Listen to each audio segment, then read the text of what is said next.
So today we are picking up where we left off with the Guilds of Ravnica sealed event. The first video was where I built the deck, kind of talked through the process, and now we're going to go ahead and give this thing a whirl. We're going to jump into some games. So if you have not watched the deck building video, I obviously encourage you to do that, but we are playing a white-green deck with a splash of red. And we did not end up with a lot of impactful rares. 3 of our 6 rares that we opened were lands. So we don't have a lot of like bombs, as you would traditionally refer to them, to close out games. But we did end up with a fair amount of flyers. We're going to kind of rely on evasion to get the job done for us. Little sad that we didn't work our way into a 2-drop there. Our deck has a fair number of 2 and 3 drops, so would have been nice.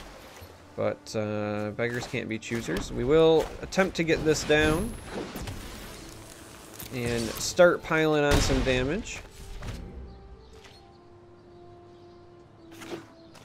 I'm a little bit concerned that we've not found green yet.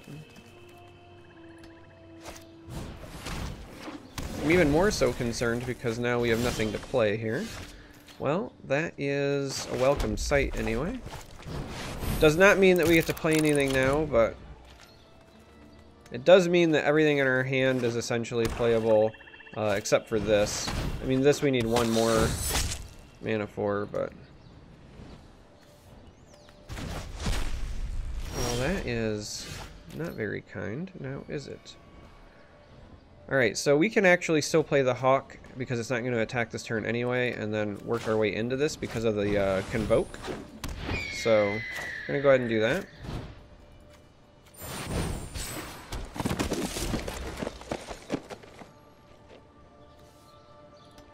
So this has lifelink, which is a little bit troublesome, and then also, whenever they surveil, if it's in the graveyard, they can pay 3 life to bring this back. So there's the Capture Sphere. We're going to take 3. During the deck building video, I did talk about the benefits of this card because of its flexibility. And we're going to go ahead and take advantage of that.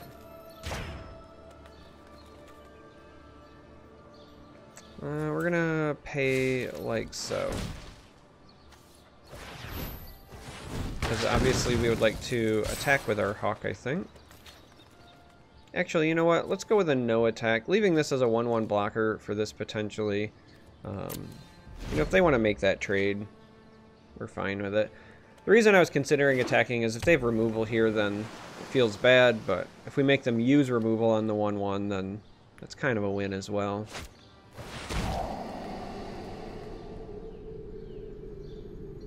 We're going to go ahead and use Discovery on us. Do a little bit of digging and then draw a card, and they were happy with what they saw, it would seem.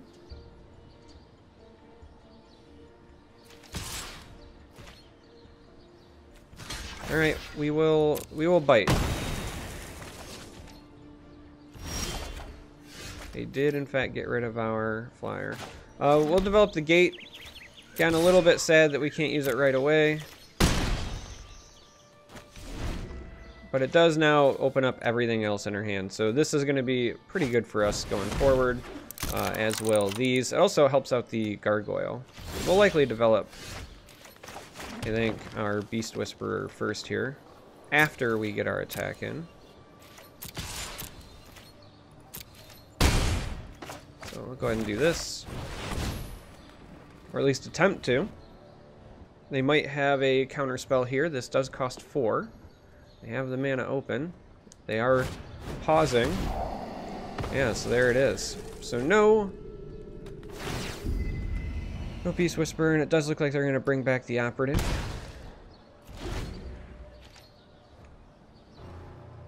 So a little bit of a bummer. That's one of the only like really playable rares that we have. I mean, we have a land in here, but would have been nice to get that active and get some value working in our direction.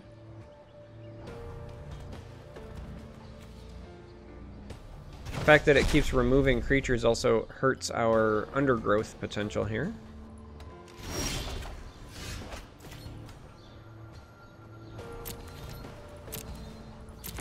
go ahead and get our attack in.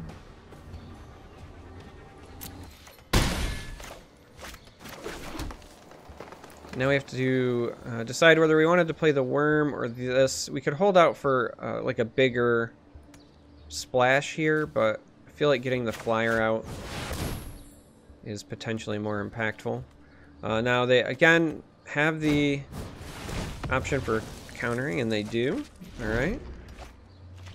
Gotta love playing against blue, where they say no to everything.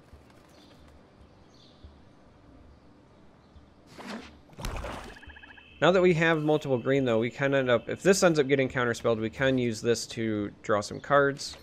So we have that working a bit in our favor.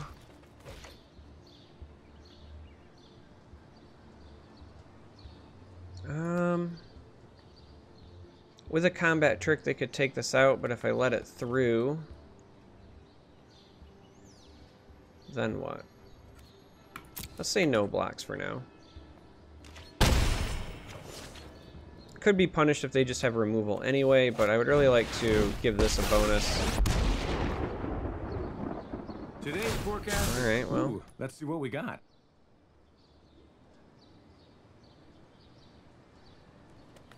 We will hopefully be able to get rid of Ral here. I do not want to deal with that.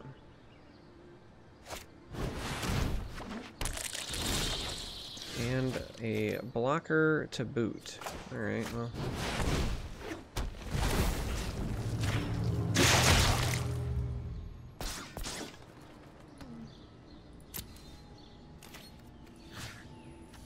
Alright, we're going to try to attack this. I can only assume that that means they're going to soak with this, because they pretty desperately want to keep this alive.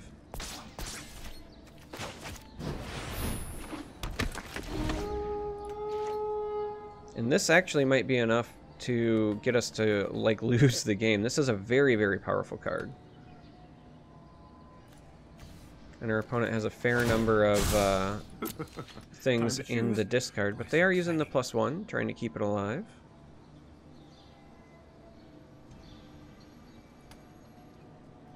This is why I was so bummed when we opened our packs. As I said during the deck building video, rares, really powerful rares, can just win you games in Limited. I mean, that's just a fact. And the fact that, you know, we're running into this Mythic Planeswalker, and the fact that we're running into this recurring lifelinking rare kind of backs up that claim. And then taking it, you know, one step further, myself, on the other hand, has a bit of a problem, because we had 3 lands and some rather unplayable ones.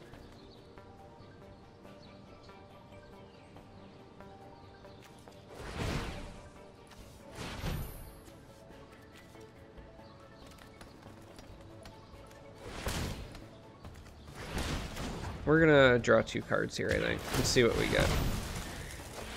We need answers. Those were not answers.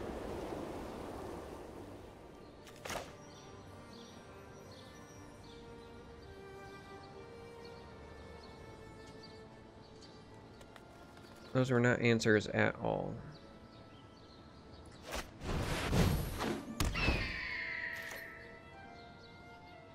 Pretty much anything we attack with is either going to die or face some horrible demise at the moment. They have done a great job of stabilizing.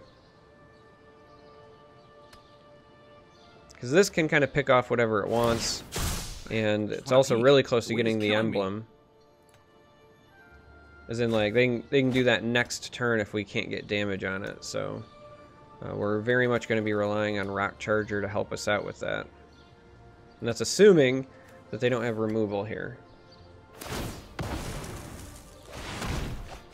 They draw 2 cards. I got a sneaking suspicion that they are not getting a bunch of land with theirs.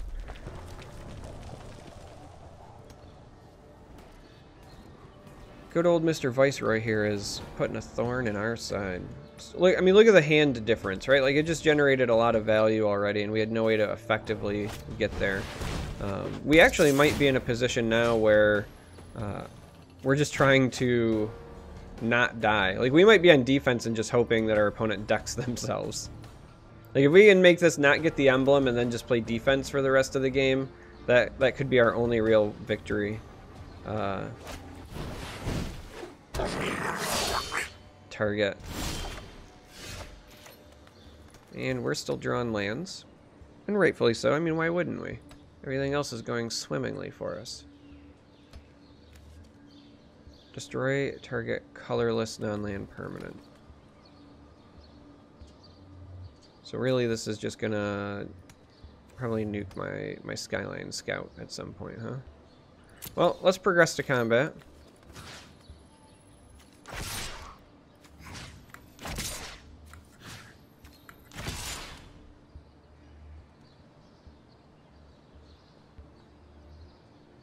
There's actually an argument to be made about keeping this back because this is the only thing that trades with this, whereas this will still threaten a decent amount of damage here. And I can't get enough damage on it to kill it outright, because this is going to block here, almost assuredly. So I actually think that this hangs back as well. And this does, and I think that this goes here because of the vigilance. So let's go ahead and go with 2 attackers. And that'll grant the flying. So they do take the block that we would expect them to take. And we at least slow down our friend there. We're going to leave the land in our hand as a bit of a bluff.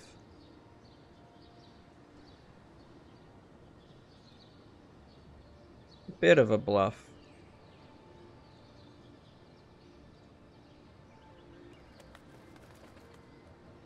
Yeah, we're at a really big disadvantage. Again, rares, man. Turns out they're pretty powerful. Okay, so they do in fact take out our other flyer, like I anticipated. This is not kind. The vigilance on here is really powerful, but I need this to potentially trade with this. Kind of doesn't matter because this means this thing's going to start coming my way as well.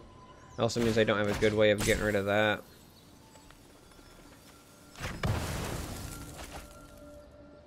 We're in a bit of a damned if we do, damned if we don't there. We need to keep this because it's the only thing that keeps us above this, but now that he can essentially gain life freely and abuse this freely, we're in desperate need of a powerful top deck.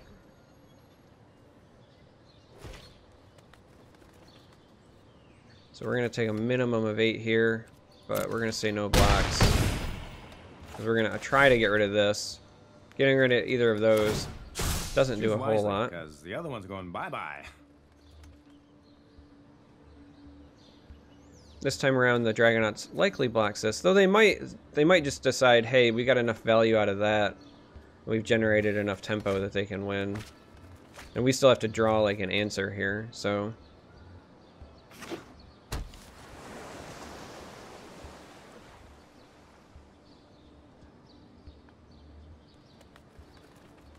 We're still not in a great spot. The Veiled Shade is very bad for us. And we drew a gate. Well, that's going to be the end of this one. This did not, in fact, go well at all. Let's at least see if we can get rid of our friend the Viceroy here as a bit of a moral victory.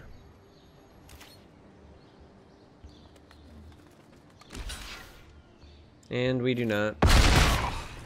We just slow him down, and then we play a guild gate, and then we lose. Well, I think we navigated it fairly well.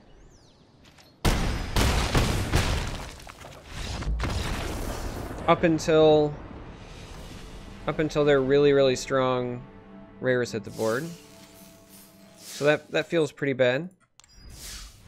It never feels great to start off with a loss. Typically you want to get a couple of wins in before it goes south, but alas, nothing we could do.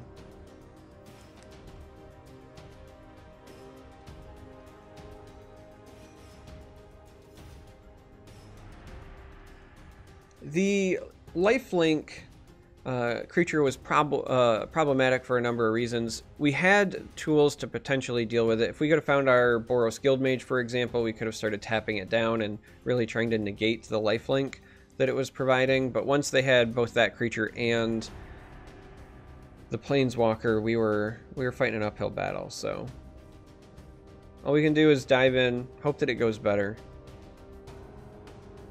Hope that our opponent doesn't draw their really good rares. Hope that our rares don't get counterspelled. That was another pretty important piece of that.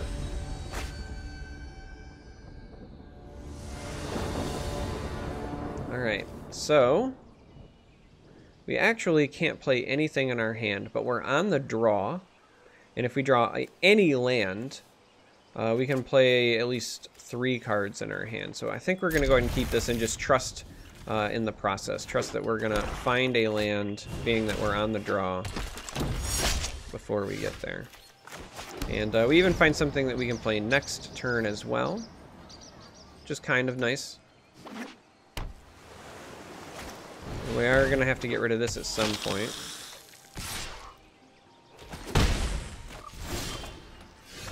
Alright, so we did find something. We're up against blue-black again. So I'm a fan of blue-black, but we did not have anything to support us playing that. At least not effectively. Our blue was pretty terrible. I just really hate playing against counterspells. I have to imagine they're still going to attack, and if they do, I'm actually fine with letting the Skyline trade with this. Well, that's rather unfortunate.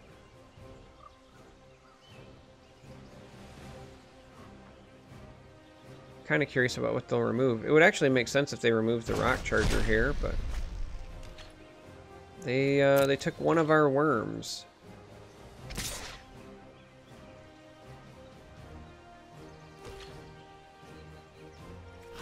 Yeah, we have to get rid of it at some point, and that's still likely going to be the weakest of the options there. We found our green, so that's nice. We'll play the Rock Charger, because that means they have to have a combat trick to deal with this. And when we follow up with a Bodyguard, that can lead to a lot in the air and a lot of Mentor action, so we're happy with that.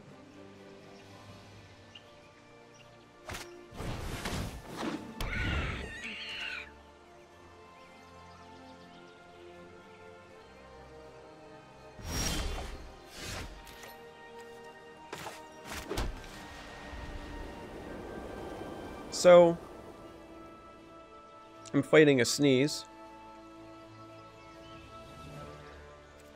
No sneeze. Alright, we could technically play the Locket into the Fresh-Faced Recruit if we just wanted to empty our hand more, but this Bodyguard just feels like a much more impactful play. Followed up by no attacks because we want them both to be able to block. This can't block alone, and so saving this so that this can block here and this can block here is fine, and then we can go on the offensive next turn as long as they have no removal. And we can still do this the following turn, but I think getting the Mentor alive, getting this big body here to pair with the Charger is a really important play.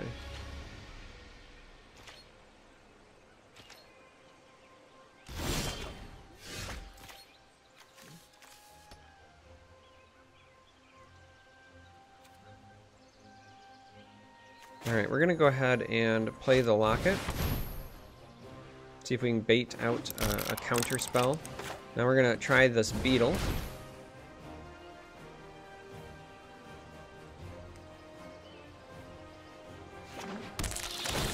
And we're going to put it on our Mentor because we want it to be able to mentor more things. Now, possible we deal with removal here. So, Mentor trigger, followed by flying. They have something in their hand. All these pauses here tells me that they've either turned on full control or they likely have some sort of, you know, instant that they might play.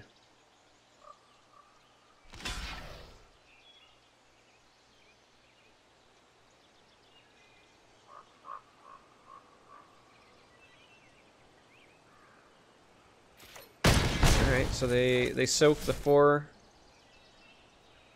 And then what do we have here? The Whisper Agent. Okay. We're alright with that.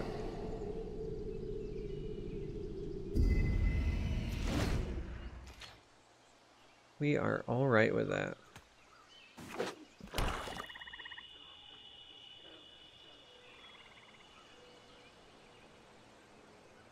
So with the Locket here, we can also develop the Centaur potentially next turn. All right, so this can start making some chump blockers. That has the potential to be no es bueno. We'll say no blocks. We're going to leave this as a potential thwarting. All right, with that land drop, we can actually play this into this.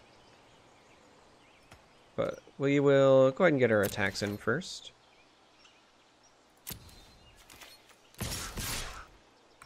Same too, we're fine with pumping up our flyer. We're fine with this giving this flying and leaving this as a deterrent.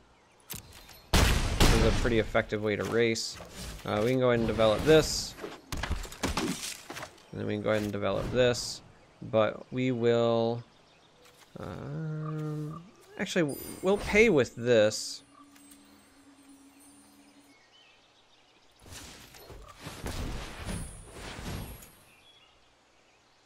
Sure. This being a 2/1 might actually even deter the Whisper Agent.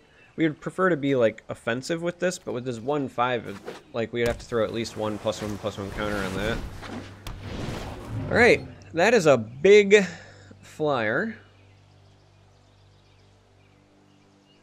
But when these attack next turn, all right, I will happily block with that. All right, well, never mind. We've drawn a Luminous Bonds.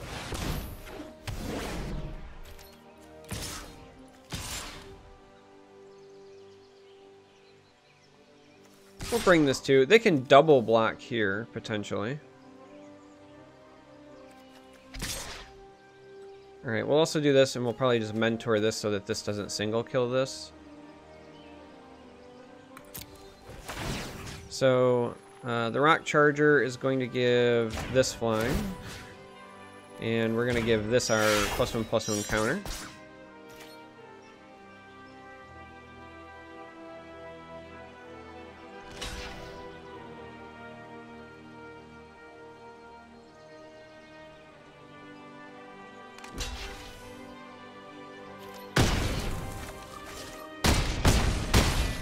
All right. Decent amount of damage forced through.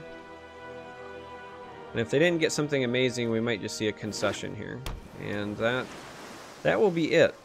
Whether they concede or not, we have this in the bag. We'll just go ahead and proceed to combat. And now they concede. So 1-1 to start. The one loss, again, disappointing, but kind of expected. As I talked about during the deck building video, rares are important, and our choices of rares were not that great. And you know what?